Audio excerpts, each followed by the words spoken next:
Hi friends, പുതിയ വീഡിയോയിലേക്ക് എല്ലാവർക്കും സ്വാഗതം. ഇന്ന് ഞാൻ ഉണ്ടാക്കാൻ പോകുന്ന സ്ട്രോബെറി മൊജിറ്റോയാണ്. നിങ്ങൾ ആദ്യമായിട്ട് വീഡിയോ ആണെങ്കിൽ ഈ ചാനൽ സബ്സ്ക്രൈബ് ചെയ്ത് ബെൽ ബട്ടൺ ലഭിക്കുക. അപ്പോൾ ഞാൻ ഇടുന്ന വീഡിയോസ് നിങ്ങൾക്ക് നോട്ടിഫിക്കേഷൻ കിട്ടുന്നതായിരിക്കും. നമുക്കിത് ഉണ്ടാക്കാൻ വേണ്ടി ഞാനൊരു 3 സ്ട്രോബെറിയാണ് എടുത്താണ്. അതുപോലെ ഒരു 3 ലൈം സ്ലൈസ് എടുത്തിട്ടുണ്ട്. അതൊരു 4-5 മിൻറ്റ് ലീവ്സ് എടുത്തിട്ടുണ്ട്. നല്ല ഫ്രഷ് ആയിട്ടുള്ള മിൻറ്റ് ലീവ്സാണ്. അതുപോലെ നമുക്ക് ഇതിനു വേണ്ടിയായിട്ടുള്ള സോഡ എടുത്തിട്ടുണ്ട്. നിങ്ങൾക്ക് വേണമെങ്കിൽ കോൾഡ് വാട്ടർ ഉപയോഗിക്കാവുന്നതാണ്. ഇനി നമുക്ക് ആ സ്ട്രോബെറിയുടെ ഇല കളഞ്ഞിട്ട് നമുക്കത് കട്ട് ചെയ്തെടുക്കണം. ഇപ്പോൾ ഞാനിത് കട്ട് ചെയ്തെടുത്തിട്ടുണ്ട്. ഇനി നമുക്കത് ഒരു ഗ്ലാസ്സിലോട്ട് ഇട്ട് കൊടുക്കാം. ഗ്ലാസ്സിലോട്ട് ഇട്ട് കൊടുത്തു കഴിഞ്ഞിട്ട് നമുക്ക് അതിൻ്റെ കൂടെ തന്നെ നമുക്ക് കുറച്ച് എടുത്തിട്ടാണ് മിൻറ്റ് ലീഫും ഇട്ട് കൊടുക്കാം. ഇനി ഇത് രണ്ടും കൂടെ നമുക്ക് അതൊന്ന് ക്രഷ് ചെയ്തെടുക്കണം.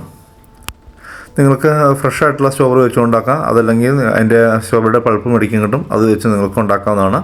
അതുപോലെ കൃഷി ചെയ്യുമ്പോൾ നമുക്ക് നന്നായിട്ട് വേണം കൃഷി ചെയ്യാൻ, അല്ലെങ്കിൽ ജസ്റ്റ് ഒന്ന് കൃഷി ചെയ്തെടുത്താൽ മതി. ഞാനിപ്പോൾ മീഡിയം ആയിട്ടാണ് കൃഷി ചെയ്തെടുക്കുന്നുള്ളൂ. ഇനി നമുക്ക് അതിൻ്റെ അകത്തേക്ക് ലൈമിൻ്റെ സ്ലൈസ് കൂടെ ഇട്ടെടുത്തിട്ട് നമുക്ക് സ്ലൈസ് ഒന്ന് കൃഷി ചെയ്തെടുക്കാവുന്നതാണ്. നിങ്ങൾക്ക് അതിൻ്റെ ഒപ്പം വേണമെങ്കിൽ കുറച്ച് ലൈം ജ്യൂസ് ഒഴിക്കാവുന്നതാണ്. ഞാൻ ലൈം ജ്യൂസായിട്ട് ഒഴിക്കുന്നില്ല, ലൈം അതിൻ്റെ അകത്തേക്ക് ഇടുന്നുള്ളൂ. ഇനി നമുക്ക് അതിൻ്റെ അകത്തേക്ക് ആവശ്യമായിട്ടുള്ള ഷുഗർ ചേർത്ത് കൊടുക്കാവുന്നതാണ്. അപ്പോൾ 2 ടീസ്പൂൺ ഷുഗർ ചേർത്ത് കൊടുത്തിട്ടുണ്ട്.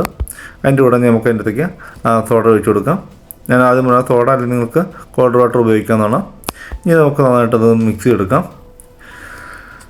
ഇതുപോലെ നമുക്ക് വളരെ എളുപ്പത്തിൽ ഉണ്ടാക്കാൻ പറ്റുന്ന ഒന്നാണ് സ്ട്രോബെറി മൊജിറ്റോ.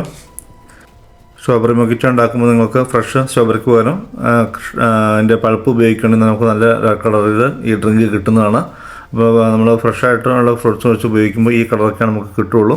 അപ്പോൾ നിങ്ങൾ ഈ രീതിയിൽ സ്ട്രോബെറി മൊജിറ്റോ ഉണ്ടാക്കിയിട്ട് നിങ്ങൾക്ക് ഇതുപോലെ ട്രൈ ചെയ്ത് നോക്കാവുന്നതാണ്. അത് നിങ്ങൾക്ക് വീഡിയോ ഇഷ്ടപ്പെട്ടെങ്കിൽ അഭിപ്രായം കമൻറ്റായിട്ട് രേഖപ്പെടുത്തുക. Thanks for watching my video.